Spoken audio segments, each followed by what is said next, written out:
lagi di dalam tangan tu tak apa. Okey, yang penting kita boleh tengok sama-sama ya. Itu paling penting. Dan juga mungkin kita boleh lihat berkaitan dengan bab ni. Ini adalah kelas ini kita tahu adalah kelas revision untuk kamu dapatkan poin-poin penting. Kemudian kita akan buat latihan ya. Dan sebelum tu sebenarnya sebelum kita share sini, sebenarnya cikgu nak sharekan ada latihan yang cikgu bagi tapi korang tak buat buat. Ada 3 orang je yang hantar ni. Ada 3 orang je yang hantar, tapi tak apalah kan. Yang lain tu mungkin sibuk kot, maklumlah kan. Banyak isu-isu seperti nak kena main PUBG lagi kan, kemudian ML lagi, kemudian nak stream lagi macam Nafi kan. Tapi Nafi buat kan. Okey, baik. Okey, kita lihat dulu bagaimana latihan yang mereka kita lihat latihan yang mereka buat. Okey. Inilah dia latihannya dan kita lihatlah siapa yang telah melaksanakannya. Okey. Isaac tak ada.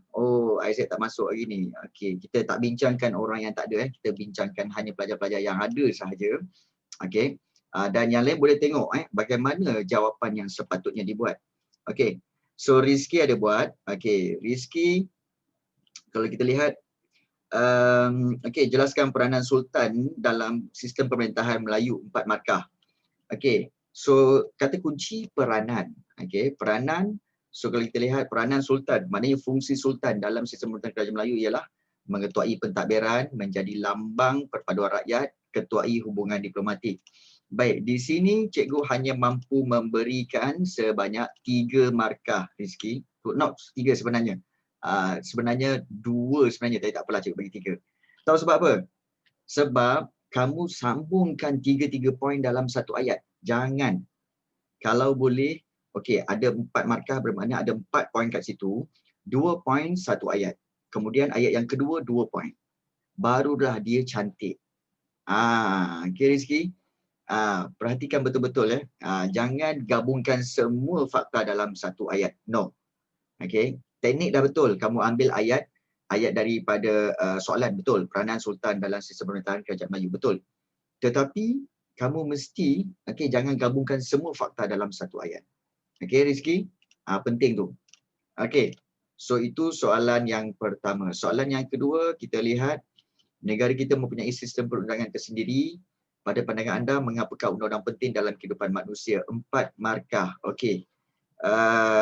Bentuk ayat betul. Pada pandangan saya, undang-undang penting dalam kehidupan manusia kerana undang-undang dapat mengawal tingkah laku manusia agar tidak melakukan jenayah atau perkara yang salah. Di sini kamu hanya dapat 2 sahaja. Sebab 1 fakta dan 1 huraian. Okey. Kekurangan 2. Kamu hilang 2 markah, Rizky. Kamu sepatutnya titik dan sambung lagi ayat. Okey, menggunakan selain itu, macam tu. Selain itu. Jadi penting untuk kamu letakkan perkara itu sebenarnya. Penting untuk kamu letakkan ayat seterusnya untuk dapat full mark. Soalan 3. Kenapa sistem pemerintahan di Negeri Sembilan dikatakan bercorak demokrasi? Kerana pemilihan dalam adat parti memerlukan perbincangan antara semua ahli. Sebagai contoh, bagus, 1. Yang Tuan akan dilantik oleh undang pula dilantik oleh lembaga, 4.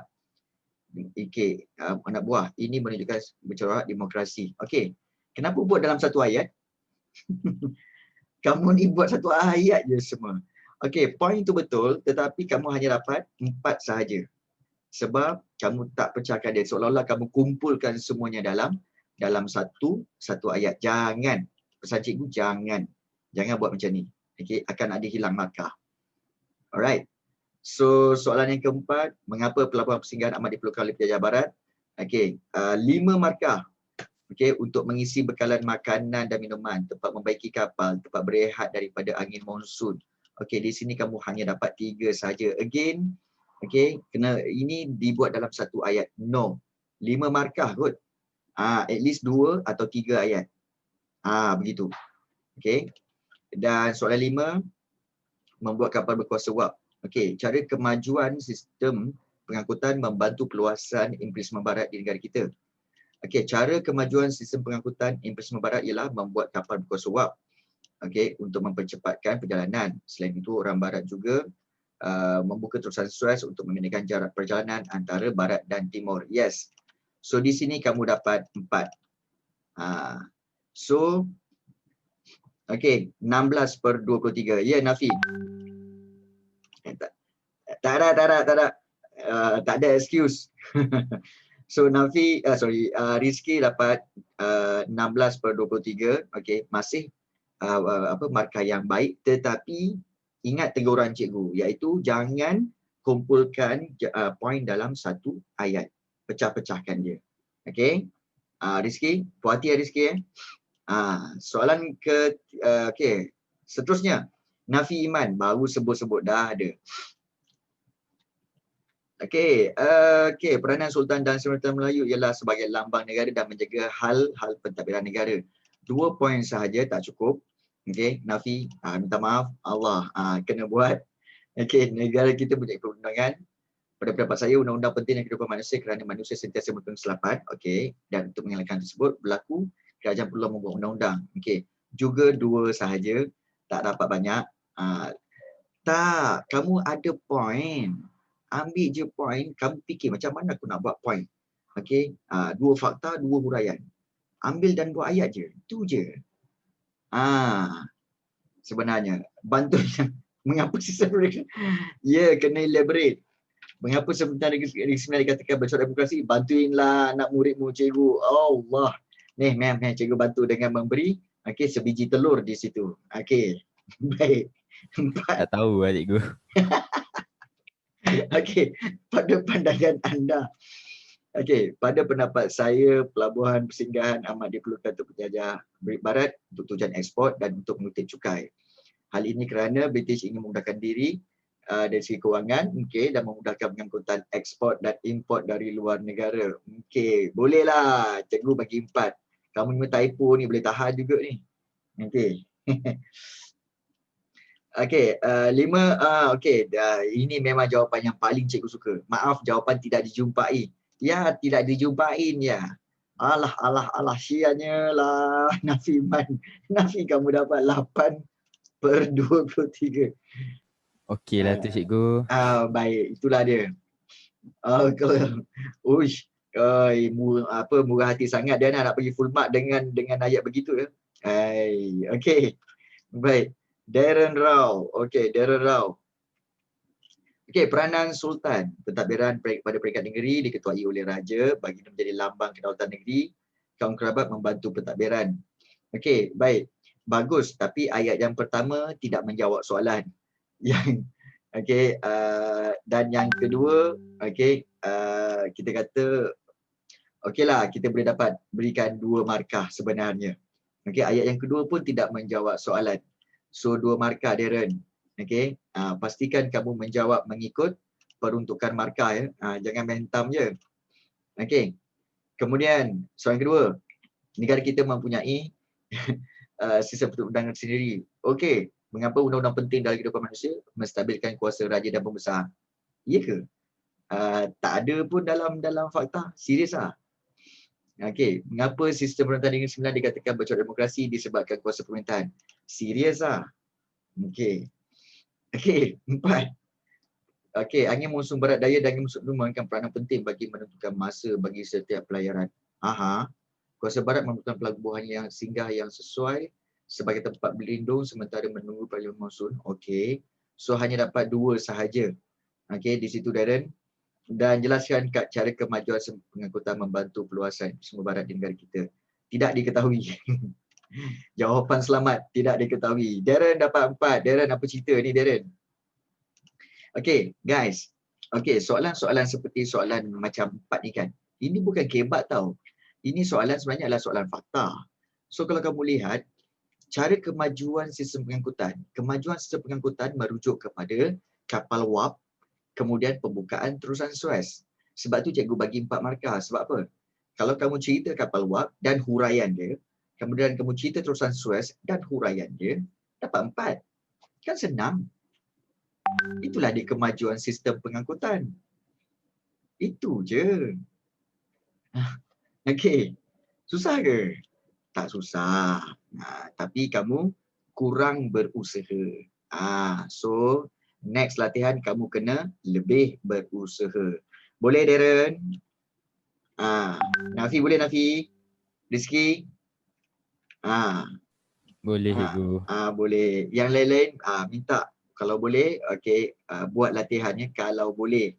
Korang ni sibuk sangat ni. Hey. Okay. So kamu dah dapat tips bagaimana untuk menjawab soalan dengan betul. So lepas ni hopefully kamu dah tahu dan amalkan cara menjawab soalan dengan betul. Alright. So sekarang kita pergi kepada pentadbiran negeri-negeri Selat. Okay. Nak pergi mana Faris, Nazmi? Nak keluar nak pergi mana dah? Kena siap-siap dah.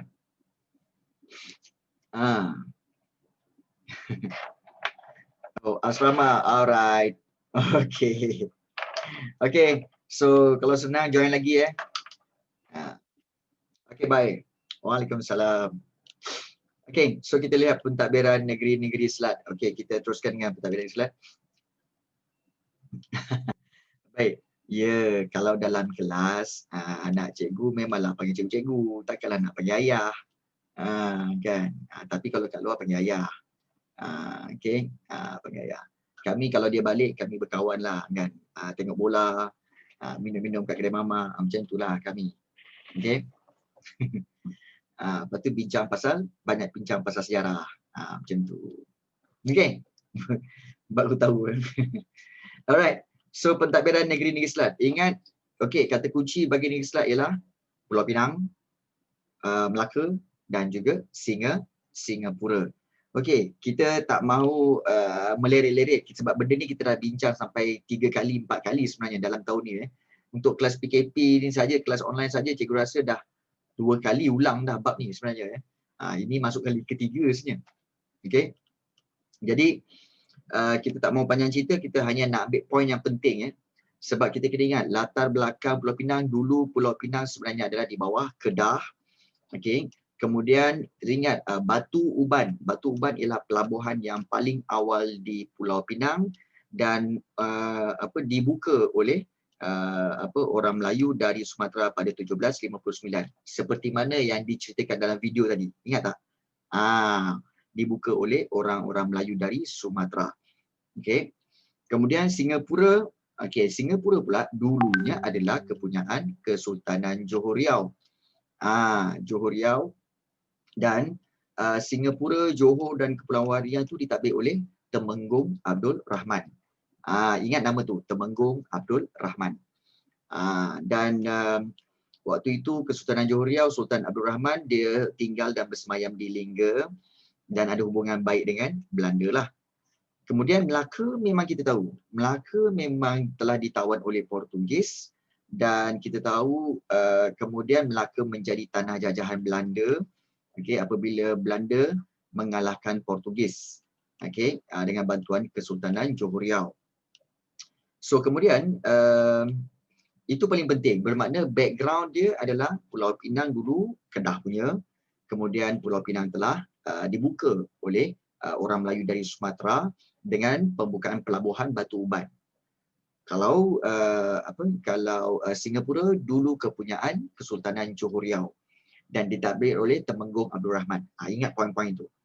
Kemudian kalau Melaka memang dimiliki oleh Portugis, kemudian dijajah pula oleh Belanda apabila Belanda mengalahkan Portugis. So ingat, itu background dia. Selepas background, baru kita lihat bagaimana British meluaskan kuasa di Pulau Pinang. Okey. British melalui Syarikat Hindia Timur Inggeris ataupun SHTI. SHTI memang dah ada di India pada zaman itu. Dah ada di India. Kemudian dia berusaha untuk menambahkan lagi hubungan perdagangan dengan China. Jadi dia perlu cari satu pelabuhan.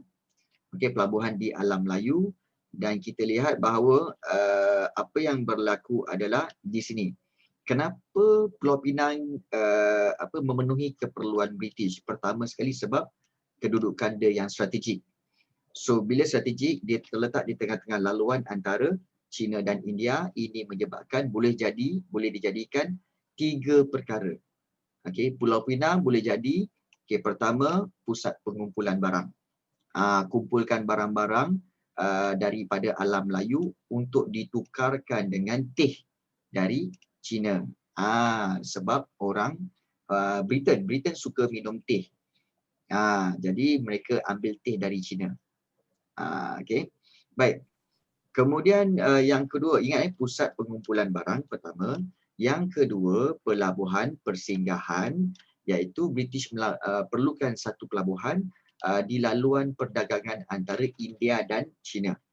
So, kenapa pelabuhan tu nak disinggah? Sebab pelabuhan itu akan boleh membekalkan atau juga boleh menjadi tempat untuk baiki kapal, kemudian dapat membekalkan makanan dan minuman serta tempat berlindung. Okey. Sementara menunggu peralihan angin monsun. Itu penting. Okey. Baik, pelabuhan persinggahan. Ingat, pertama pusat pengumpulan barang, kedua pelabuhan persinggahan, ketiga pangkalan tentera. Jadi British memerlukan pangkalan tentera yang lebih strategik untuk apa?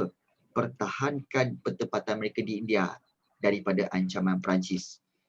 Jadi kalau mereka letakkan tentera-tentera mereka di Pulau Pinang, maka just in case kalau katakan di India perlukan bantuan tentera, maka tentera yang ada yang terletak di Pulau Pinang boleh dihantar segera untuk memberi bantuan.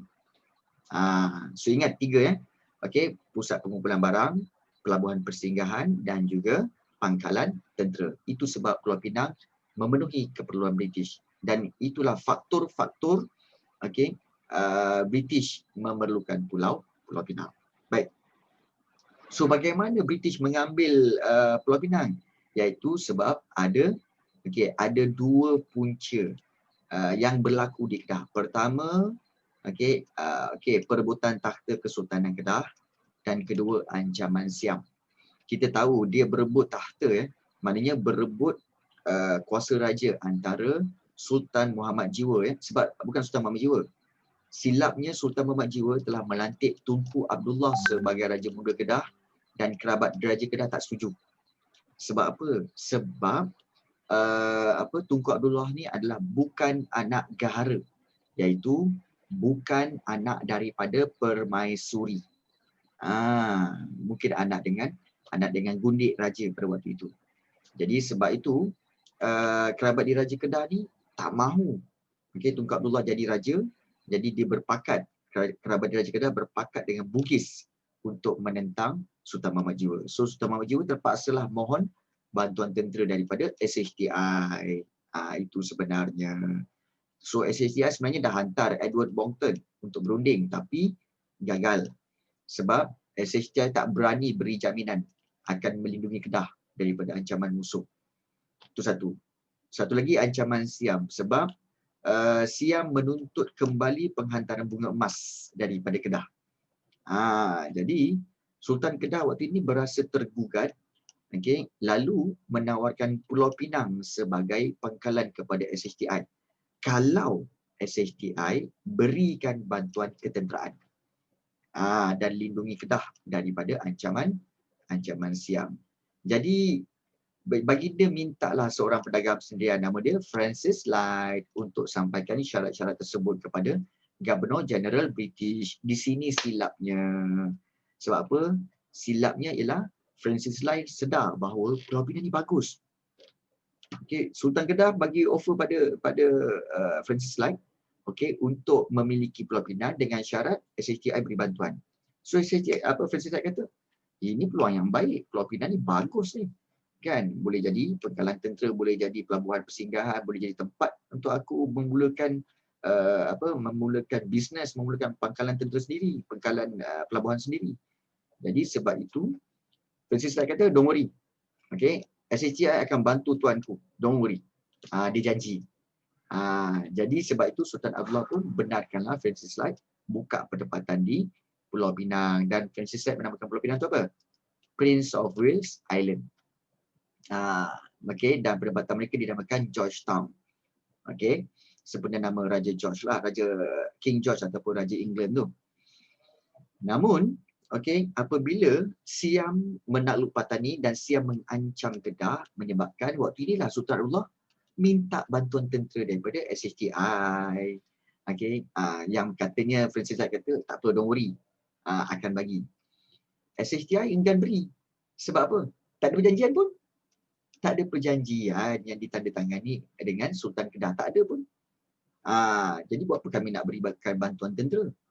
Jadi ini menyebabkan Sultan Abdullah kumpul angkatan perang di seberang perai, okey, untuk apa? Menyerang Pulau Pinang, untuk ambil semula Pulau Pinang.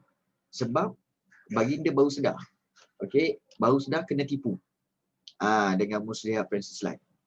Jadi, namun kita tahulah angkatan perang Kedah ni tidaklah sekuat angkatan tentera British. Jadi angkatan perang Kedah pun dapat ditewaskan. Jadi pada waktu inilah Sultan Allah dipaksa menandatangani perjanjian, iaitu mengiktiraf pendudukan British di Pulau Pinang secara rasmi. Nampak? Salah siapa? Salah diri sendiri. Okey, baik, tapi tak apa. Itu catatan sejarah. Kemudian seterusnya George Leith, salah lelaki. Okey, baik. George Leith, Gubernur Pulau Pinang, okey, mendesak Sultan Kedah iaitu Sultan Ziauddin menandatangani perjanjian dengan SHTI. So perjanjian tersebut membolehkan SHTI pun again menduduki seberang perai. Dan untuk apa dia miliki seberang perai? SHTI nak seberang perai untuk apa? Untuk benteng pertahanan dan kawasan pertanian bagi membekalkan sumber makanan kepada penduduk Pulau Pinang. Okey? Nampak tak? Bahawa sebenarnya Pulau Pinang ni cerita dia ringkas. Okey? Iaitu kerana dua perkara, ancaman Siam dan juga perbuatan takhta menyebabkan Sultan Abdullah minta bantuan Francis Light dan SHTI. Okey, tetapi pada akhirnya rupanya Francis Light telah menggunakan tipu muslihat. Okey, dan ini menyebabkan Sultan Abdullah melakukan serangan terhadap Pulau Pinang untuk mengambil balik, namun gagal dan akhirnya dipaksa untuk menandatangani perjanjian. See? Right, very simple Pulau Pinang. Ingat dia punya flow dia macam tu. Kemudian, apa yang berlaku di Singapura? Baik. Mula-mula British dah dapat Pulau Pinang. Okey, kemudian dia dah berusaha luaskan lagi ke wilayah-wilayah lain di alam Melayu. So kalau kita lihat di atas ni adalah tentang perang Napoleon di mana British sempat duduk di Melaka, mentadbir sekejap di Melaka. Okey. Lepas tu terpaksa dipulangkan kepada Belanda lah. Okey. Baik, sebenarnya kita lihat paling penting yang ini, kepentingan Singapura kepada British. Okey. Apa pentingnya Singapura kepada British? Okey. Kalau kita lihat pelabuhan-pelabuhan British seperti Pulau Pinang dan Bangkahulu tidak mampu menyaingi pelabuhan-pelabuhan Belanda. Jadi British memerlukan pelabuhan yang lebih strategik. Maknanya lebih baik daripada Pulau Pinang. Memerlukan pelabuhan yang lebih strategik untuk bersaing dengan Belanda. Jadi Singapura ni yang terletak di bahagian selatan semenanjung Tanah Melayu dapat mengawal kegiatan perdagangan di Selat Melaka. Itu. Okey, itu huraian dia. Kemudian satu lagi fakta, ini fakta ini fakta, yang ini huraian. Okey. Kemudian another fakta is Singapura boleh menjadi pusat pengumpulan hasil ekonomi dari alam Melayu. Maknanya segala rempah ratus, segala hasil laut, segala hasil hutan boleh dikumpulkan di Singapura. Sebab kebanyakan kapal dagang yang berlabuh di Pelabuhan Betawi, Riau dan Lingga berada di bawah pengaruh Belanda. So kalau dapat Singapura, mungkin kapal dagang akan beralih dan berlabuh di Singapura. Itu sebenarnya dia nak supaya dapat kuasai pusat pengumpulan hasil ekonomi dari alam Melayu. Baik. Bagaimana British take over Singapura? Kita tahu kerana isu pewarisan takhta. Ini memang popular. Siapa yang tak ingat cerita ni memang problem. Okey, ingat bagaimana British take over Singapura iaitu paling penting kita tahu bahawa Sultan Mahmud Shah ni ada dua orang putera, iaitu Tengku Hussein dan Tengku Abdul Rahman. Hussein, bukan. Itu lain. Baik. Tengku Hussein dan Tengku Abdul Rahman, ada dua orang anak. Okey. Kemudian bila Sultan Mahmud Shah mangkat, okey. Baik Diana. Tengku Abdul Rahman hadir semasa pemakaman, maknanya semasa pengebumian almarhum Sultan ni, iaitu di Linggar. Tengku Abdul Rahman hadir. Tapi Tengku Husin tak hadir. Husin tak hadir.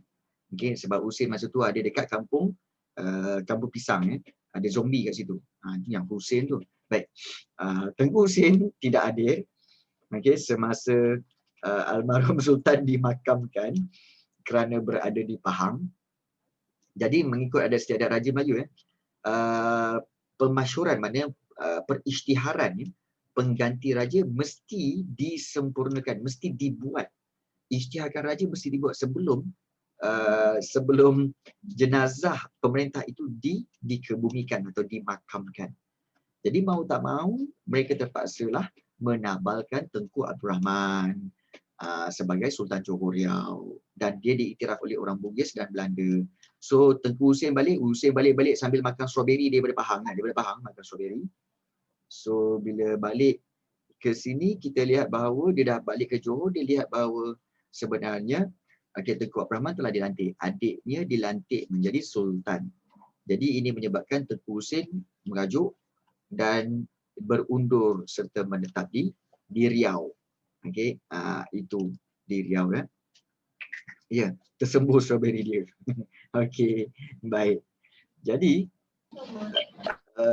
kebetulan pula kita lihat kronologi bagaimana peluasan kuasa British di Singapura. Sekejap, mana gerak ke? Soang. Okey. Baik. So kita lihat di sini Stafford Raffles dan juga William Farquhar yang ditugaskan mencari pelabuhan baru di Singapura, tiba sampai ke Singapura. So kita lihat kedua-dua orang ni dia datang saja, dia buat perjanjian awal dengan Temenggung Abdul Rahman. Supaya apa? Benarkan British mendirikan penempatan di Singapura. Okey, Temenggung Abdul Rahman ni baik. Jadi Temenggung Abdul Rahman ni kata apa? Okey, boleh buat perjanjian tu, tapi perjanjian tu perlu mendapat pengesahan Kesultanan Johor Riau, iaitu Sultan Abdul Rahman. Perlu mendapat pengesahan Sultan Abdul Rahman. Sebab Singapura ni semua di bawah Kesultanan Johor Riau, iaitu di bawah Sultan Abdul Rahman. Jadi Stafford Raffles fikir, kalau aku minta ni dengan Sultan Abdul Rahman, memang tak dapatnya. Sebab apa? Sultan Abdul Rahman ni baik dengan Belanda, iaitu musuh kepada British. Jadi Stafford Raffles kata tak boleh ni. So Stafford Raffles kata apa? Okey, dia memanipulasi. Satu strategi manipulasi isu pewarisan takhta Kesultanan Johor Riau bagi mendapatkan pengesahan sultan. So apa? Bagaimana dia gunakannya? Iaitu Stafford Raffles memujuk supaya Temenggung Abdul Rahman ni jemput Tengku Husin ke Singapura, kemudian isytiharkan Tengku Husin tu sebagai Sultan Johor. Okey, dengan gelaran Sultan Husin Muhammad Shah. Of course lah, bila dah diisytiharkan sebagai raja, dah tentu Sultan Tengku Husin nak jadi raja balik ni. Diiktiraf oleh orang putih waktu tu, Stafford Raffles. Jadi British telah kukuhkan penguasaan ke atas Singapura melalui siri perjanjian dengan Sultan Husin dan Temenggung Abdul Rahman. So antaranya adalah perjanjian 6 Februari. Okey. So pada perjanjian yang pertama ni, kalau kamu tak ingat perjanjian tu, tengkolok dia macam cikgu punya lah.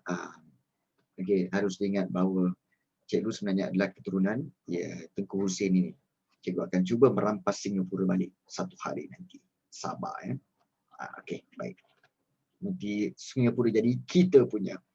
Kalau dapat pada cikgu, semua orang kat sini, semua pelajar cikgu akan berikan tiket percuma masuk ke Universal Studio. Macam, okey, baik. Terusnya. Okey. Okey. Baik. Perjanjian pertama, ada dua perjanjian. Perjanjian pertama dan perjanjian kedua. Deal. Cantik. Okey. Baik. Perjanjian pertama, okey. Macam nak masuk Malaysia? Apa susah? Kita jajahlah dia. Okey, baik.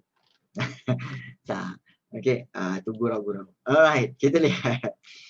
Stafford Raffles, okey. Perjanjian pertama, Stafford Raffles menandatangani perjanjian dengan Sultan Husin dan juga Temenggung Abdul Rahman Dan dalam perjanjian pertama dia kata apa? Pertempatan British di Singapura tu diiktiraf. Kemudian British telah naikkan bendera Union Jack dan William Farquhar dilantik sebagai residen.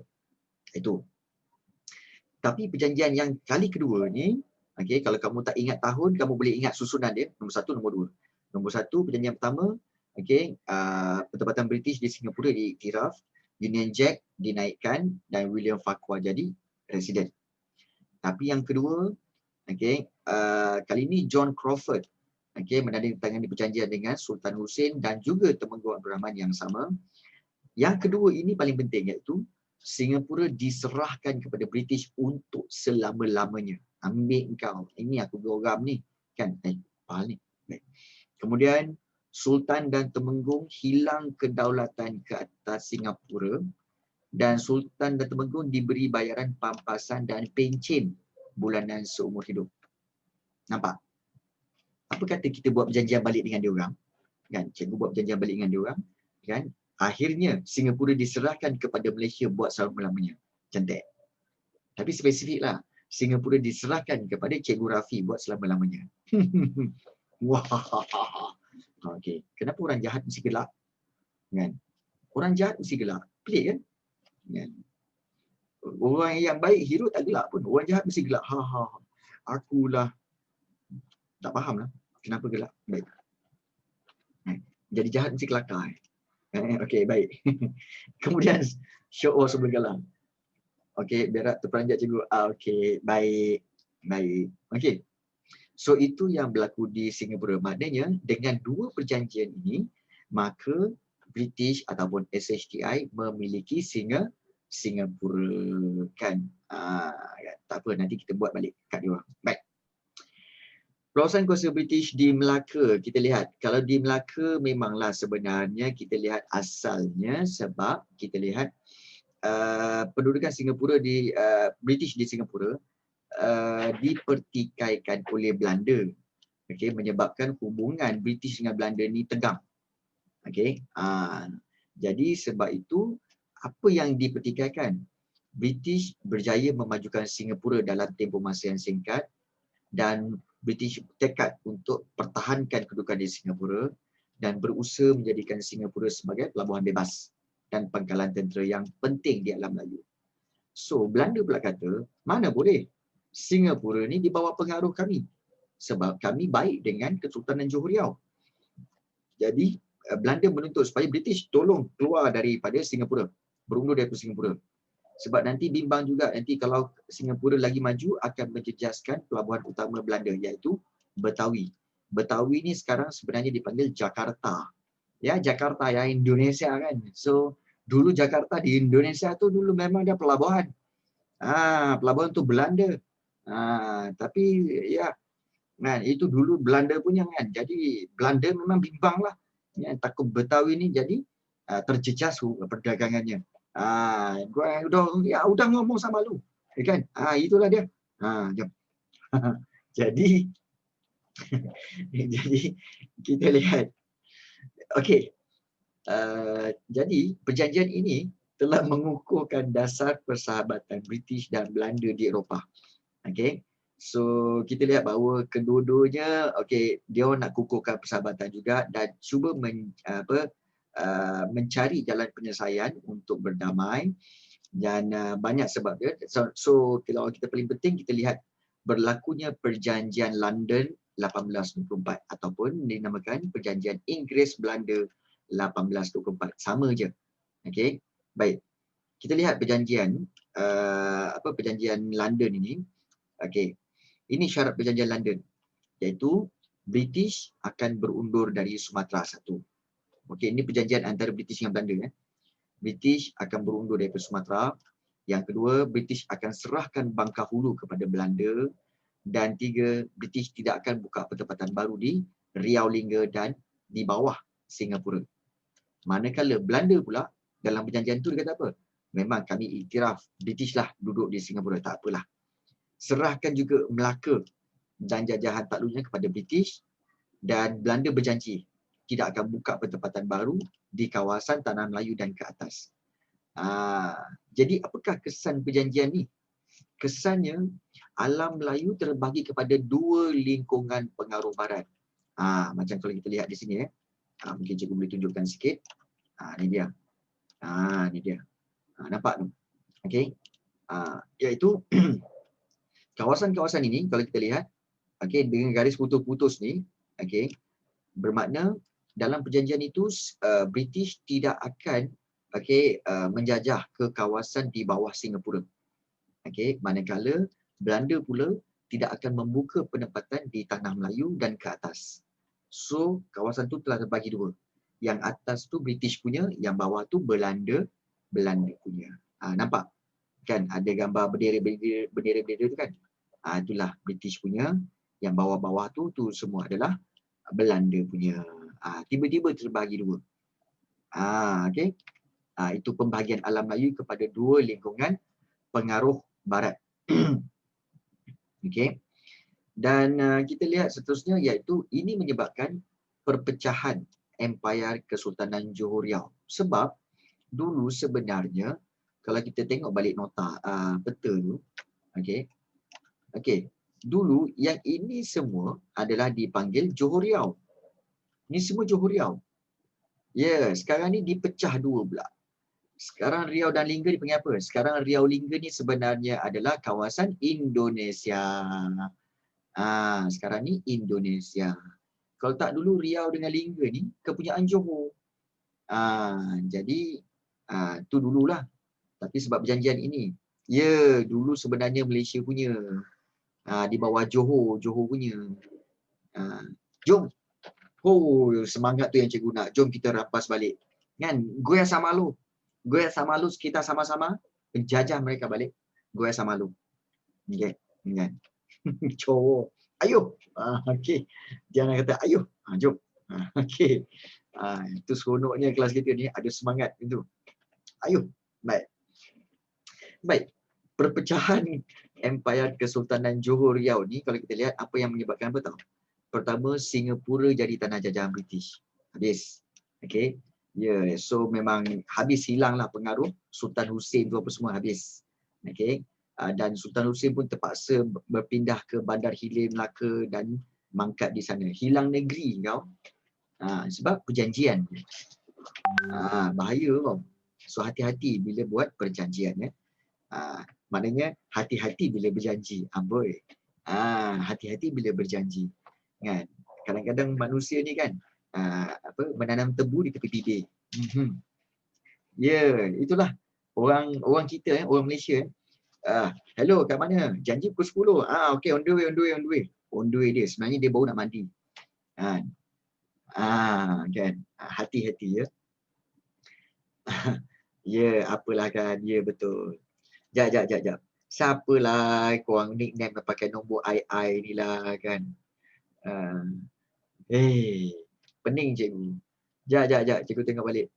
Arif ada. Babonyoh siapa? Babonyoh. Lepas tu ada 2 I tu siapa? Isaac Babonyoh. Aduh, Isaac. Biasa baru datang dari sekolah. I see. Lepas tu fikir siapa pula Babonyoh ni? Tak pernah dengar nama. Baik, okey Isaac. Good. Okey. Okey, yang I ni siapa? Yang I kan? Jap. Ini mesti Rafizuddin. Betul? Rasanya Rafizuddin ni. Dia tak orang lain ni. Aduh. Sekejap. Ya.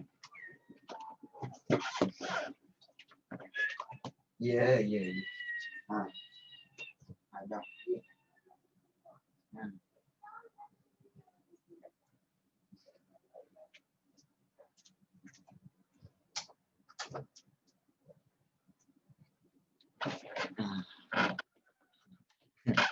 Okey. Sila bekerjasama. Banyak Okey. Minta maaf. Sebenarnya tadi apa yang berlaku adalah kucing tu terperangkap dalam bilik cikgu. So dia nak miau tu maknanya mungkin nak makan ke nak buang air kan. Jadi sebab tu buka pintu. Kalau tidak kan tak pasal-pasal dia lepaskan bom di sini kan. Itu lagi bahaya. Okey. Baik. Kita teruskan ni kelas kita ni. Okey, sikit lagi. Okey, kita lihat satu, Singapura menjadi tanah jajahan. Bukan dia tak reti, dia reti. Kan, tapi tak sampai. Hari tu kan, dia lapar. Cikgu tinggalkan dia, cikgu bagi duit RM2. Nah, pergi beli ikan kat kedai. Dia ambil duit pergi beli ikan kat kedai, dia nak makan. Dia ajar. Okey, baik, seterusnya. Okey, pengisytiharan kedaulatan Pahang. Okey, jadi bila pengukuhan kuasa British di Singapura dan Johor menyebabkan Kesultanan Pahang membebaskan diri daripada Johor, sebab dulu Pahang di bawah Johor Riau. So Bendahara Tun Ali telah isytiharkan bahawa Pahang sebagai sebuah negeri yang bebas dan berdaulat dan tidak lagi duduk di bawah Johor. Itu. Kemudian Kesultanan Riau Lingga berakhir, di mana Kepulauan Riau Lingga diperintah oleh Sultan Abdul Rahman, berada di bawah pengaruh Belanda. Kemudian ianya telah dihapuskan oleh Belanda. Okey, ingat Belanda kalau dengan kerajaan-kerajaan Melayu, dia orang dulu, okey Rania, okey, kerajaan-kerajaan dulu, okey, dia hapuskan macam tu je. Dia hapuskan raja-raja ni. Nasib baik British tak buat di tanah Melayu. Tetapi British kalau buat pun akan menimbulkan peperangan lah. Okay? Sebab tu British tak berani buat. Baik. So, yes. Kalau ikutkan Belanda lagi kejam. Okay? Belanda lagi kejam. Sebab Indonesia, kamu tahu tak, sampai sekarang Indonesia tak ada raja. Sebab apa? Belanda telah menghapuskan semua raja-raja. Sampai satu tahap, dia orang tarik keluar raja-raja daripada Jakarta apa semua tu dibawa keluar, kemudian dibunuh. Dibunuh sana. Kan, itu raja-raja sana, keturunannya pun dibunuh juga. Jadi bersyukurlah kita di sini kan tidak berlakunya di sini. Ini kenapa baca cakap macam ni? Okay. Tak apa kan. Jadi Nafi jadi raja Indon. Aduh yai. Okey. Baik. So kita lihat balik kesan perjanjian London. Yang pertama, pembahagian alam Melayu kepada dua lingkungan pengaruh Belanda dan pengaruh British. Yang kedua, perpecahan empayar Kesultanan Johor Riau, iaitu Singapura jadi tanah jajahan, Pahang pun menjadi negeri yang berdaulat, Kesultanan Riau Lingga berakhir, dan satu lagi Selat Melaka telah di bawah pengaruh British. So ada 3 kesan perjanjian tu iaitu kesan perjanjian, satu, pembahagian alam Melayu kepada 2 lingkungan pengaruh barat, 2 perpecahan empayar Kesultanan Johor Riau, dan yang ketiga iaitu Selat Melaka di bawah penguasaan British. Kemudian British gabungkan 3 negeri ini menjadi negeri-negeri selat ataupun Straits Settlement. Tujuan dia untuk kukuhkan penguasaan ke atas Pulau Pinang, Singapura dan Melaka. Paling penting, kenapa nak ditubuhkan negeri selat? Sebab jimatkan kos belanja dan seragamkan sistem pentadbiran. Ingat tu, 2 tu Dan kalau kita lihat, ini latar belakang yang kita dah bincangkan pada peringkat awal tadi. Sama juga latar belakang yang sama. Kemudian paling penting, Pulau Pinang telah ditadbir secara sistem barat, iaitu menggunakan gubernur. Singapura ditadbir oleh seorang residen tapi menjadi pelabuhan bebas. Dan Melaka ditadbir oleh resident consular. Dan menggunakan sistem kapitan dan ketua kaum. Dan ada juga jawatan penghulu yang di dalam pentadbiran Melaka. Baik. Inilah dia kepentingan pembentukan negeri selat. Kenapa nak ditubuhkan negeri selat ini? Gabungan 3 negeri ini. Sebab dengan menggabungkannya akan boleh membentuk pelabuhan bebas. So pelabuhan bebas ni akan menarik kedatangan pedagang tempatan dari dalam maupun luar alam Melayu, menjadi pintu masuk buruh luar. Maknanya buruh daripada China, daripada India, daripada Indonesia semua untuk masuk ke dalam tanah Melayu dan membangunkan ekonomi British. Dan ini mewujudkan masyarakat berbilang kaum Kemudian berlakunya penanaman modal oleh pelabur luar. So ini membolehkan perkembangan ekonomi. Kemudian menjadi pusat pengumpulan hasil dari alam Melayu. Dan yang kelima, British dapat kuasai Selat Melaka sebagai laluan utama perdagangan. So itu kelebihan digabungkan kelima-lima itu Baik. So hubungan negeri Selat dengan negeri Melayu macam mana? Okey, negeri Selat 3 negeri ni kan. Pulau Pinang, Melaka dan Singapura. So negeri Selat perlukan negeri Melayu sebab apa? Hasil ekonomi negeri-negeri Melayu ni. Perlunya hasil ekonomi negeri Melayu ni untuk perdagangan. Dan juga melabur modal untuk majukan perlombongan biji timah di negeri-negeri Melayu. Kan? Biji timah banyak di negeri Melayu ya. Negeri Melayu pula perlukan negeri Selat sebab apa? Sebab perlukan pelabuhan. Untuk apa? Dagangkan hasil ekonomi seperti biji timah tadi. So jadikan Pulau Pinang, Melaka, Singapura itu sebagai pelabuhan untuk jual hasil bumi, hasil ekonomi ke peringkat antarabangsa. So itu keperluannya. Okey. Dan pentadbiran negeri Selat pada awalnya ditadbir oleh kerajaan British di India. Kemudiannya dipindahkan ke pejabat tanah jajahan London. Okey. Dan pada peringkat awalnya, negeri Selat ni di bawah kerajaan British di India. Okey. Namun begitu, inilah dia struktur pentadbiran dia. Gubernur Jeneral British di India, kemudian di bawah dia ada Gubernur Negeri Selat, di bawah Gubernur Negeri Selat ada Resident Consular Pulau Pinang, Resident Consular Singapura dan Resident Consular Melaka. Okey. Jadi semasa di bawah pejabat di India lah sebenarnya pemberontakan berlaku di India menyebabkan pejabat India tidak mampu mentadbir negeri Selat ni. Okey. Jadi pejabat di India tidak memberikan perhatian untuk melindungi pedagang negeri Selat sehingga menimbulkan rasa tak puas hati. Maknanya negeri-negeri Selat ni para pedagang dia terbiar dan kerajaan British yang ada di India tidak mengambil berat terhadap pedagang-pedagang negeri-negeri Selat ni. Sebab itu diorang tak puas hati. So diorang minta supaya apa? Supaya pejabat pentadbiran India ni tukar je lah kepada tanah jajahan di London. Jadi pedagang dan penduduk tempatan yang tak puas hati tu dengan pentadbiran pejabat India mendesak pejabat tanah jajahan di London take over, ambil alih pentadbiran negeri-negeri Selat ni. Jadi pada 1 April 1867 pentadbiran negeri Selat pun dipindahkanlah ke pejabat tanah jajahan di London. Jadi jabatan ini diketuai oleh Setiausaha Negara. Jadi kenapa? Apakah faktor pemindahan? Faktor pemindahan pentadbiran negeri Selat daripada India ke London. Sebab tiada wakil negeri-negeri Selat dalam perundangan di India. Itu satu. Kemudian pejabat India gagal mengawal masalah rompakan terhadap kapal dagang dan pertelingkahan kumpulan Cina di negeri-negeri Selat. Gagal mengawal keadaan lah. Kemudian pejabat India mahu menjadikan mata wang rupi India sebagai mata wang negeri-negeri Selat, menggantikan mata wang dolar Sepanyol. Mana boleh? Pirates lah, pirates. Siapa yang merompak? Pirates lah. Kan? Pirates. Kemudian mata wang rupiah India kan lagi murah daripada mata wang dolar Sepanyol. Rugilah. Jack Sparrow. Jack Sparrow yang mula-mula tadi, nampak tak yang ada yang mula-mula dekat dalam kelas kita kan? Jack Sparrow itulah. Okey. Kemudian cadangan pejabat India untuk mengenakan cukai pelabuhan di negeri Selat. Ini memang sangat ditentang oleh para pedagang lah. Itu pun nak kena cukai ke? Kan ini kan pelabuhan bebas. Itu. So itu sebab tu diorang tentang. Pejabat di India. Dan satu lagi, pejabat India jadikan negeri-negeri Selat ni, especially Pulau Pinang tempat buangan banduan.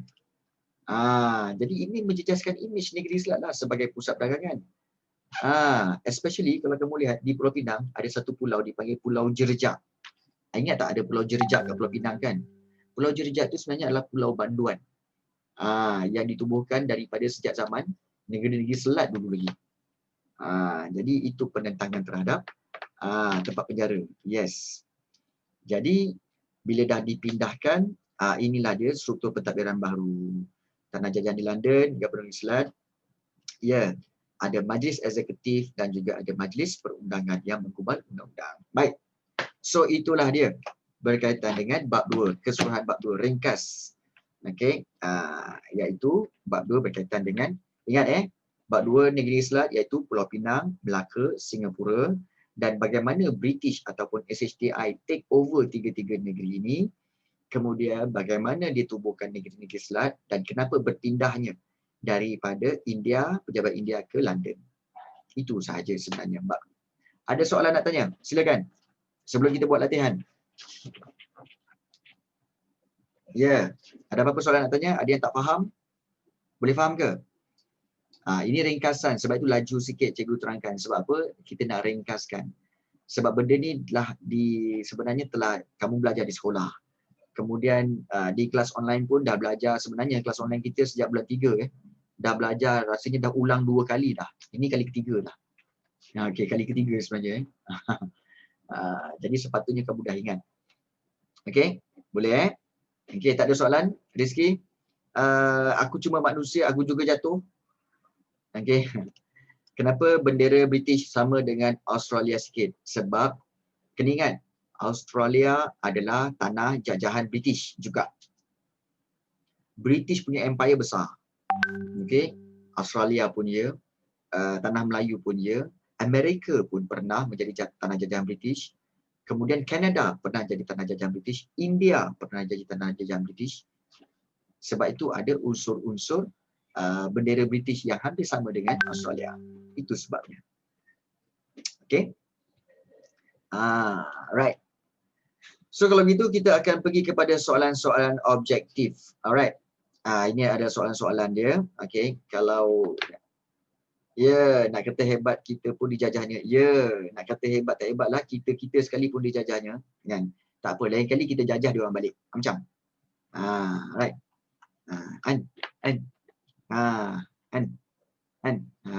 Okey.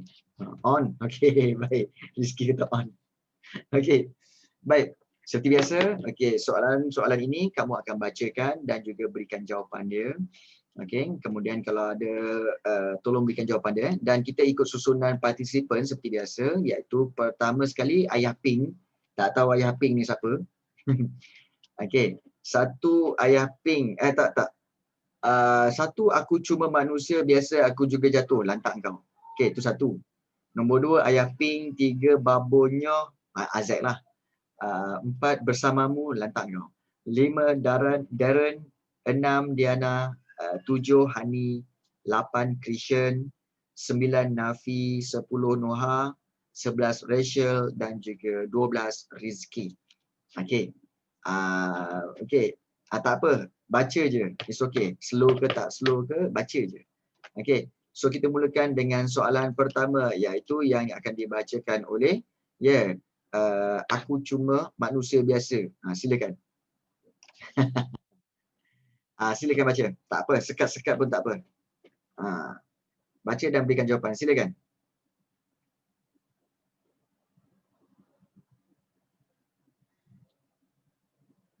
Cepat. Bacalah. On je, kasih on je, tak apa.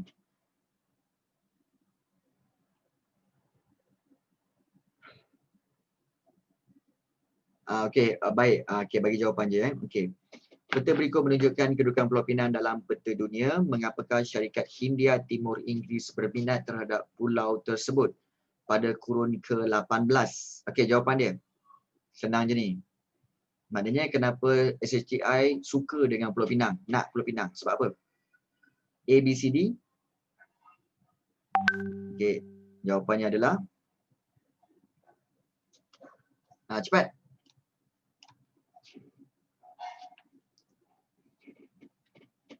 B.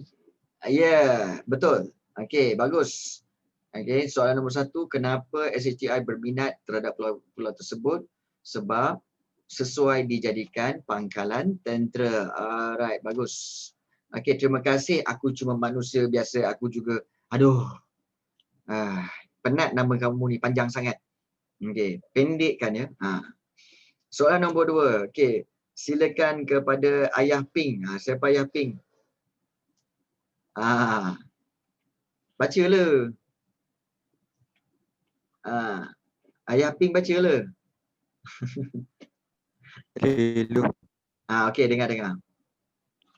Apakah petanda awal yang menunjukkan perluasan kuasa British ke atas negara kita? A.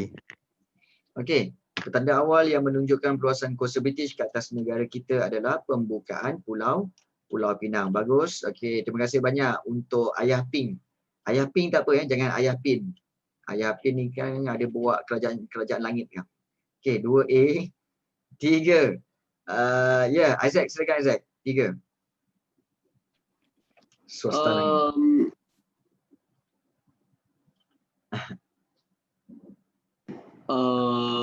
Pelabuhan paling awal dibuka di Pulau Pinang dan dikunjungi oleh pedagang Arab ialah si Batu Uban. Yes, good. Isaac, good. It's a C, Batu Uban. Okay, that one is good one. Okay. Terima kasih banyak kepada Isaac. Soalan yang keempat, Darren. Silakan Darren. Darren ada? Darren? Mana pula pergi Darren ni? Darren? Darren. Tu kan. Hussein. Bukan. Darren. Okay, silakan Darren. Bacalah.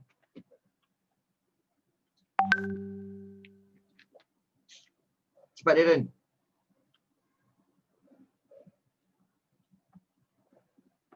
Onkan mic dan juga boleh baca. Okey, baik. So berikan jawapan Okey, nombor 4 cikgu bacakan iaitu Singapura ialah wilayah Kesultanan Johor Riau yang meliputi Pahang, Johor dan gugusan Kepulauan Riau yang ditadbir oleh siapa? A, B, C, D. Ditadbir oleh Darren? Ya, bagus. A iaitu Temenggung Abdul Rahman. Okey, terima kasih banyak Darren. Okey, bagus jawapan itu. Okey, soalan yang kelima. Diana, silakan Diana. Kesultanan Melayu Melaka ditawan oleh Belanda daripada tangan Portugis pada tahun 1641. Okay. Kerajaan Melayu yang bantu Belanda menakluk Melaka ialah Johor Riau. Ya, betul Diana. Johor Riau. Terima kasih banyak. Apa pula garau, suara tu kira sedap lah tu, suara wanita bukan lagi gadis tapi wanita. Baik, soalan yang keenam. Silakan Hani. Soalan nombor 6. Hani, silakan Hani. Hani ada Hani?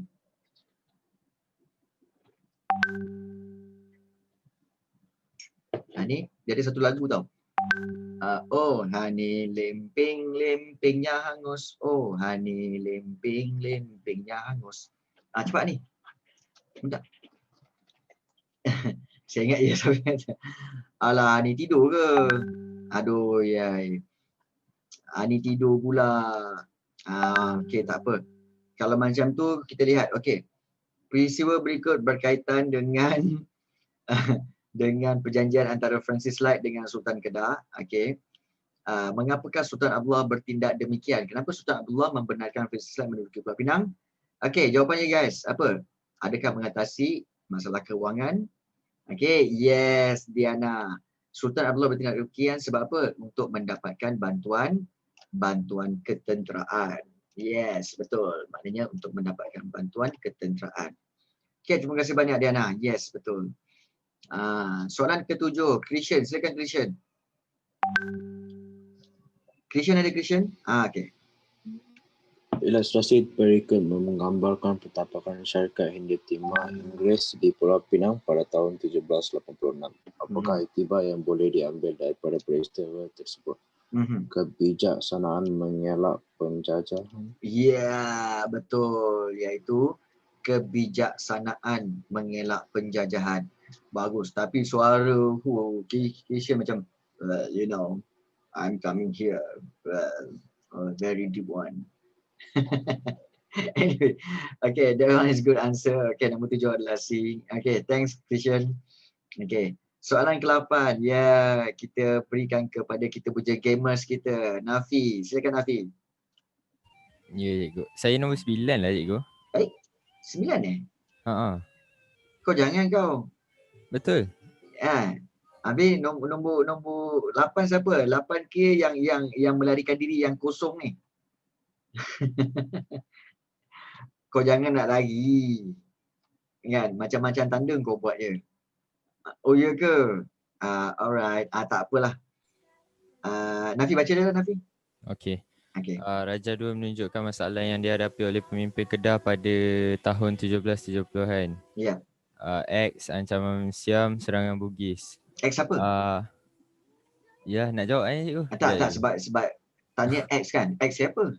Oh kan? tak, bukan lain cikgu, lain. Lain. Ingat X siapa tadi? Okey. Baik. C jawapan dia, perebutan tahta kerajaan. Okey. Baik.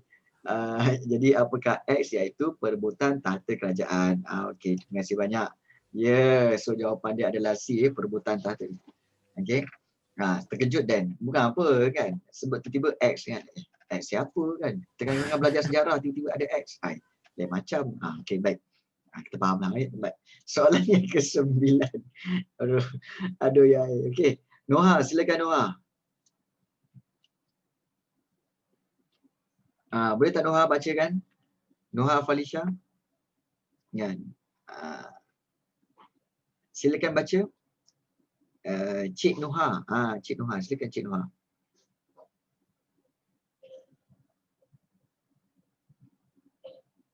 Oh, Noha tengah solat. Oh, kau ni macam tahu-tahu semua. Sleeping Beauty lah. Tengah solat lah. Kau skodeng Tak baik tau skodeng. Skodeng ni maknanya piping. Tak baik jadi piping Piping Tom tak baik. Tahu-tahu je. Okey. Saya seorang yang beriman. Sudahlah. Okey, baik. Noha tak ada Noha tak ada. Okey, kita lihat soalan nombor 9. Bagaimanakah syarikat India Timur Inggeris menguasai Pulau Pinang pada tahun 1786? Okey, agak-agaknya jawapannya apa? Melalui tipu muslihat yang dilakukan oleh Francis Light. Okey, terima kasih banyak Diana. Betul setuju kan? Yang lain setuju kan? Betul. Yes, 10. Silakan Rachel Panu, silakan 10. Boleh baca tak? Ya, Rachel, silakan. Okey, Rachel kata berikut adalah gambaran pelukis yang menunjukkan Stamford Raffles dan Temenggong Abdul Rahman menandatangani perjanjian. Apakah kesan perjanjian tersebut? Kesannya adalah dia kata dia dah bagi tahu jawapan dia iaitu D, pertapakan pengaruh British. Yes, betul Rachel. Terima kasih banyak Rachel. Okey, untuk jawapan itu. Bagus. Soalan yang ke-11 kita serahkan kepada Rizky. Silakan Rizky. Boleh bacakan Rizky? Ya, tak ada. Silakan Rizky. Dah kena 11, baca je lah 11. Apakah kesan daripada perjanjian di antara John Crawford dengan Sultan Hussein dan Temenggong Abdul Rahman pada 2 Ogos 1824?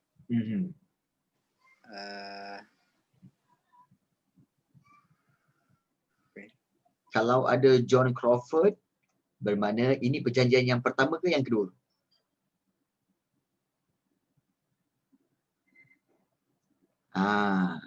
Ingat tu je.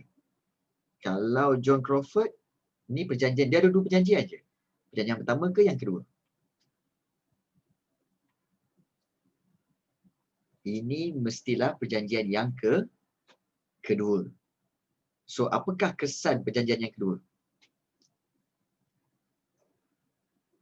Senang je.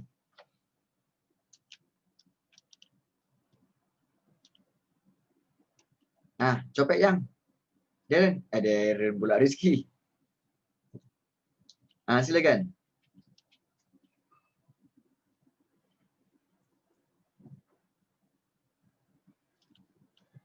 Rizky?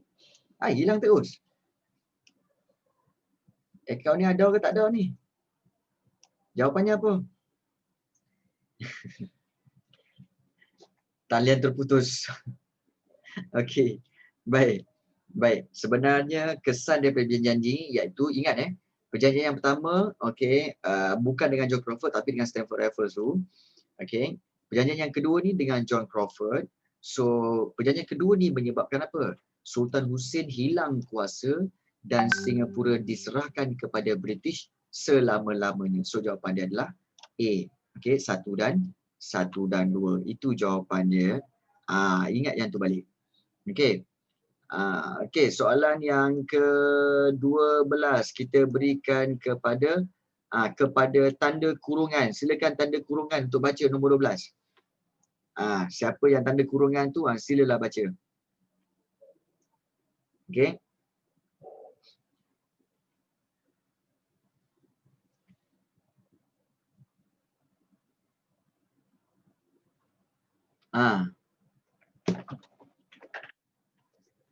Ya, mesti patuh PKP. Cepat tanda kurungan.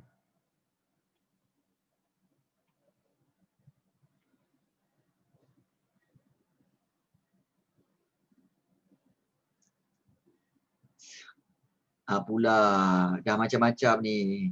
Dah, korang boleh baca ke tak boleh baca ni? Okey, 12. Perjanjian berikut. Okey, telah ditandatangani pada tahun 1795 antara Raja Belanda dengan Kerajaan British, iaitu surat-surat Q. Apakah kesan daripada perjanjian tersebut? Okey, iaitu kesannya adalah British, iaitu C, British menduduki jajahan Belanda di Timur. Bukan Perancis menguasai Belanda, bukan. Iaitu kesannya, sebenarnya surat-surat Q ni apa tahu? Iaitu Raja Belanda telah buat perjanjian dengan British supaya apa tahu? British tolong take over sekejap kawasan aku yang dekat Singapura, dekat Betawi apa semua, tolong jaga sekejap sebab aku tengah berperang dengan Perancis. Ini perjanjian antara Belanda dengan British. So dia minta British tolong tengokkan jap tanah dia. Nanti dah habis perang ni, aku ambil balik. Itu surat-surat Q. Itu surat-surat Q. So sebab itu kesannya iaitu British menduduki jajahan Belanda di Timur. Menduduki pandai. Okey. 13. Kita serahkan kepada tanda wang. Fikir pasal duit je ni. Tanda wang, silakan. Tanda wang silakan. 13.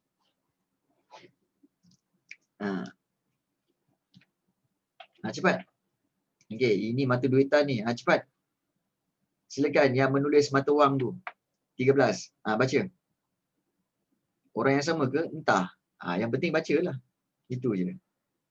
Nombor 2. Kan? Kau baca sekarang nombor 13 tu.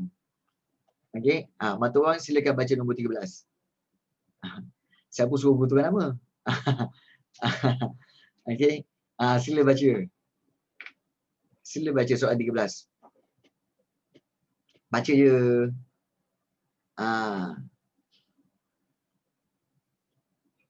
Kan? Apalah baca pun susah benar. Kan? Cepat. Tanda wang. Siapa ni? Boleh baca tak? 13. 13 cikgu pas pada orang yang belum baca lah. Iaitu cikgu minta kepada ni. Okey. Rafizuddin. Okey, Rafizuddin tolong bacakan soalan nombor 13, Rafizuddin.